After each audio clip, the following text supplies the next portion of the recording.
Bonjour à tous et bienvenue sur boursicoté.com pour cette nouvelle analyse technique du CAC 40 en clôture avec une séance qui n'a rien apporté de neuf puisque malgré une ouverture ici sur des niveaux proches de la zone de résistance intraday des 6520 points, eh bien on a eu une bougie d'hésitation qui est revenue clôturer quasiment sur les niveaux d'ouverture de ce matin puisqu'à 6515,66, eh bien le CAC 40 gagne ce soir 0,12% par rapport à la clôture de la séance précédente. Donc une séance pour rien, pourtant marquée par de nombreux chiffres macroéconomiques, mais qui n'ont pas permis à l'indice de gagner en volatilité. Du point de vue des indicateurs techniques, nous sommes toujours ici sur une phase de perte de dynamique. Du point de vue des histogrammes du MACD, avec un petit retournement ici, et une neutralisation de l'indicateur RSI, qui présente tout de même une petite divergence baissière. Du point de vue des volumes, on est largement inférieur à la moyenne sur cette séance,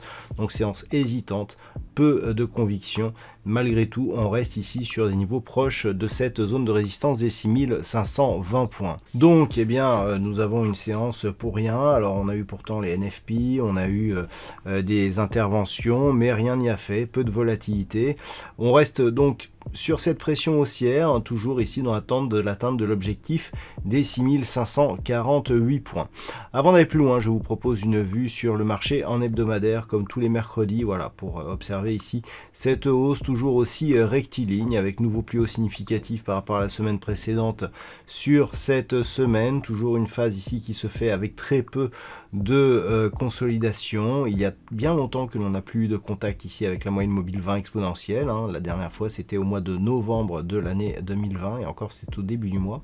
Donc on continue ici à poursuivre le mouvement haussier. On voit que la zone des 6154 points a été extrêmement bien validée ici en cassure, puisque après cette rupture sur gap initial, eh bien on a bien validé cette zone comme zone de support, et donc on va ici vers de nouveaux plus hauts qui, je le rappelle, si on réintègre les dividendes, eh bien sont historiques sur l'indice parisien. Sur cette vue hebdomadaire au niveau des indicateurs, on est là aussi en divergence baissière, avec ici un retournement baissier donc sur les histogrammes du MACD et un RSI qui lui continue à monter. Donc la divergence ici, elle se fait sur les histogrammes du MACD, pas encore sur le RSI.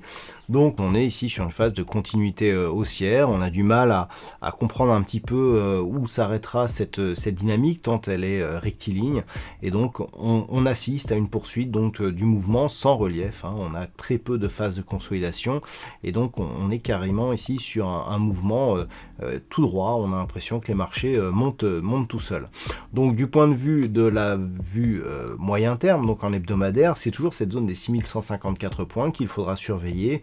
Au niveau des points hauts, plus on marque des niveaux plus hauts significatifs, plus on entretient justement cette dynamique, mais le réel retournement se ferait ici sur une cassure de la zone des 6154 points et de la moyenne mobile 20 exponentielle. Rien de plus à préciser sur cette vue en hebdomadaire. Alors, de point de vue daily maintenant, comment appréhender la séance prochaine? Donc nous avons vu sur ces 4 bougies ici, on a une zone de résistance à 6520 points. Si on persiste à évoluer ici sous cette zone, d'ailleurs peut-être faudra-t-il descendre ici la résistance des 6548 points qui est liée à une extension de Fibonacci d'une précédente phase de consolidation pour définir l'objectif actuel. Si on se retourne notamment, eh bien c'est la zone ici des 6421 points qu'il faudra surveiller. Cette zone précédemment objectif, il y a une extension et qui avait testé ici sur cette phase, eh bien n'a pas été testé en tant que support. Donc en cas de consolidation, c'est ce qu'il faudra vérifier, d'autant plus que la moyenne mobile 20 exponentielle eh bien va évoluer sur des niveaux proches de cette zone horizontale prochainement.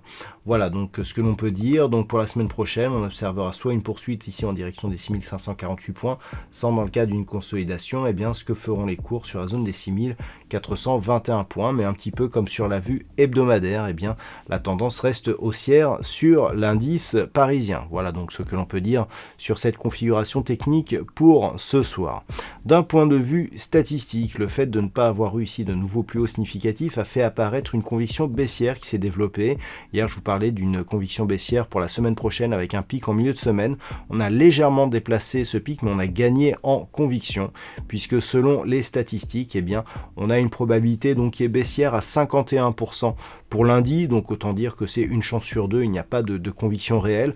Par contre, à partir de mercredi, et ce jusqu'à vendredi, eh bien, nous avons une conviction qui monte au fur et à mesure que la semaine avance, avec une très forte conviction baissière donc pour la semaine prochaine, donc la fin de semaine prochaine par rapport à l'ouverture. Donc les convictions se calculent par rapport à l'ouverture de lundi, hein. Donc le niveau d'ouverture de lundi, eh bien, donnera le point de départ en fait de la statistique qui, je le rappelle, sera publié dans la nuit de dimanche à lundi. Voilà donc pour ce point CAC 40 en clôture. Je vous souhaite un très bon week-end et on se retrouve dès la semaine prochaine pour d'autres analyses techniques, toujours sur le site boursicoté.com.